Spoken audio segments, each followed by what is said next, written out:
saveur divine. Cette bonne nouvelle du royaume sera prêchée dans le monde entier pour servir de témoignage à toutes les nations. Alors viendra la fin. Ce pain céleste vous est présenté par Immaculée Niraneza.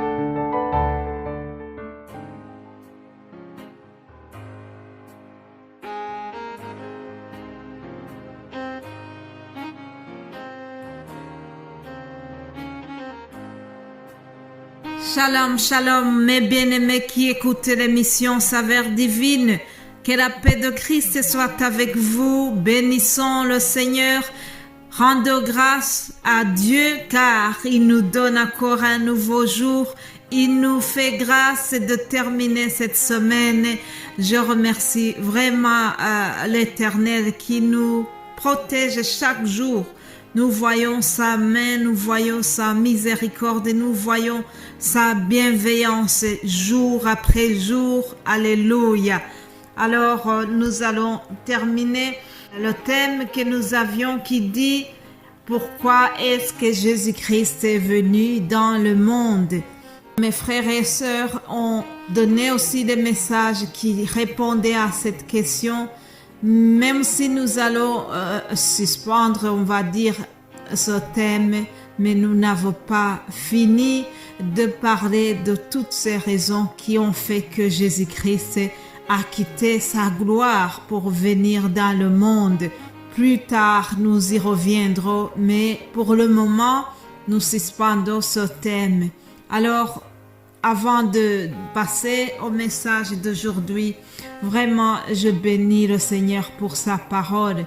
Je suis très reconnaissante pour tout ce qui a été fait, pour sa bienveillance à notre égard, pour le Saint-Esprit qui continue à nous inspirer.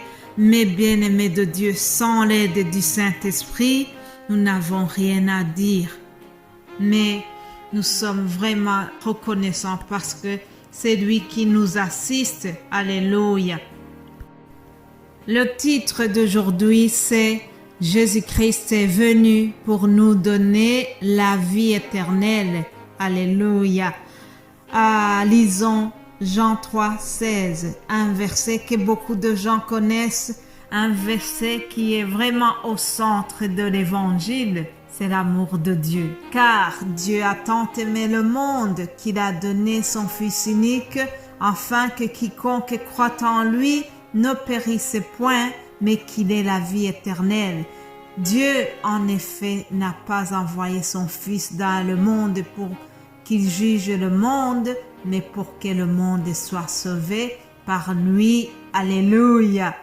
Mais je voudrais souligner surtout ce verset 16 qui se termine en disant « mais qu'il ait la vie éternelle ». Jésus-Christ est venu pour nous donner la vie éternelle. Jésus-Christ, si tu crois en lui, tu es sauvé. Mes bien-aimés de Dieu, la vie ici sur terre, elle est passagère. Cette vie, je dis souvent que nous sommes ici en transit. C'est pour cela que nous devons aspirer premièrement aux choses qui sont en haut, aux choses de la vie éternelle. La vie que nous menons ici, elle est très éphémère. Elle peut nous être arrachée à tout moment. Mais pour ceux qui croient en Jésus-Christ, pour ceux qui ont donné leur vie à Christ, il y a une vie éternelle qui nous attend. Lorsque nous perdons les nôtres, il y a quelque chose qui devrait nous consoler, chers amis. C'est de savoir que en Christ, nous ne mourrons pas. En Christ, nous avons la vie éternelle. Chers amis, il y a une chose que nous devons savoir, c'est que par le péché originel lié à nos parents Adam et Ève, par la malédiction qu'ils ont donnée à l'humanité, chaque homme avait vraiment le péché originel. Alors, de quoi s'agit-il? Il Vous savez, en naissant déjà, l'homme a la notion du péché dans son sang. C'est pour cela que vous verrez par exemple des enfants, des tout petits enfants qui ont déjà le réflexe de mentir.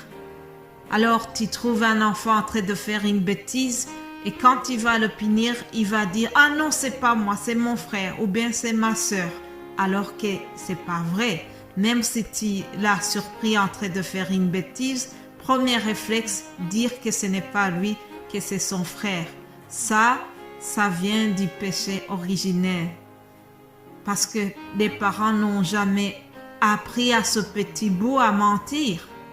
Mais c'est en lui. Il naît avec ça. Alors Jésus-Christ est venu pour nous sauver déjà de ce péché originel.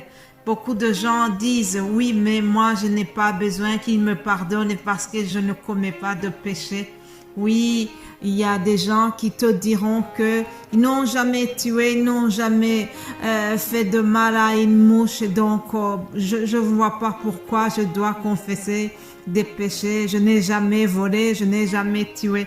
Beaucoup de gens m'ont tenu un langage pareil. Mais vous savez, nous étions tous pécheurs. L'apôtre Paul, en écrivant aux Éphésiens, dans le chapitre 2, il a dit « Vous étiez morts par vos offenses et par vos péchés dans lesquels vous marchiez autrefois selon le trait de ce monde, selon le prince de la puissance de l'air. » Puis il continue en disant « Nous tous aussi nous étions de leur nombre et nous vivions autrefois selon les convoitises de notre chair, accomplissant la volonté de la chair et de nos pensées, et nous étions par nature des enfants de colère comme les autres. » Voilà, par nature, nous sommes des pécheurs. Par nature, nous sommes des enfants de colère. Ça veut dire qu'il y a la colère de Dieu qui subsistait sur nous. Mais Jésus-Christ est venu pour nous réconcilier avec le Père Céleste. Alléluia! J'ai beaucoup apprécié le message que j'ai écouté la fois passée. Notre frère Samuel avait enseigné en disant que beaucoup de gens disent que tous les chemins mènent à Rome, mais un seul chemin mène à Dieu. C'est Jésus-Christ. Donc, seul le Fils de Dieu nous a amenés à Dieu le Père. C'est lui qui devait venir nous réconcilier. C'est lui qui devait venir nous retirer cette colère de Dieu qui subsistait sur tous les pécheurs. Mais Jésus-Christ est venu pour qu'il soit le médiateur, le réconciliateur entre nous et le Père Céleste. Alléluia. Mon frère, ma sœur, Jésus-Christ est venu pour nous donner la vraie vie, la vie éternelle. Alléluia. La parole me dit qu'il n'y a de salut en aucun autre nom, car il n'y a sous le ciel aucun autre nom qui ait été donné parmi les hommes par lequel nous devions être sauvés. Donc, le seul nom qui devait nous sauver, c'est celui de Jésus-Christ. Je voudrais terminer ce message en invitant quelqu'un qui serait en train de m'écouter et qui n'a pas encore reçu Jésus-Christ dans son cœur. Je voudrais te supplier, s'il te plaît, si tu n'as pas encore confessé tes péchés, c'est le moment. Si tu n'as pas encore accepté Jésus-Christ comme ton sauveur, c'est le moment. Tu peux le faire très humblement.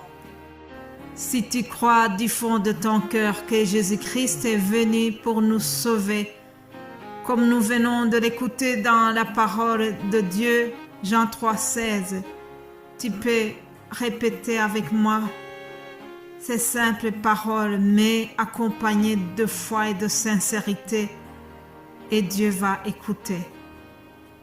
Seigneur, je te remercie. Je te remercie pour ton Fils Jésus-Christ qui est venu pour nous sauver. Je reconnais que je suis pécheur. J'ai péché en pensée et en parole et en acte. Aujourd'hui, je me tiens devant toi. Je te demande de me pardonner, Seigneur.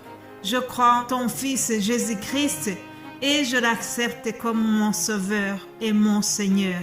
Merci, Père, de me pardonner. C'est au nom de Jésus-Christ que j'ai prié. Amen. Chers amis, nous terminons cette semaine et je vous souhaite beaucoup de joie durant cette semaine. Que le Seigneur vienne vous remplir de joie, qu'il balaye la tristesse, qu'il balaye tout ce qui vous angoisse. Alors passez un excellent week-end et nous allons nous retrouver lundi par la grâce de Dieu. Amen.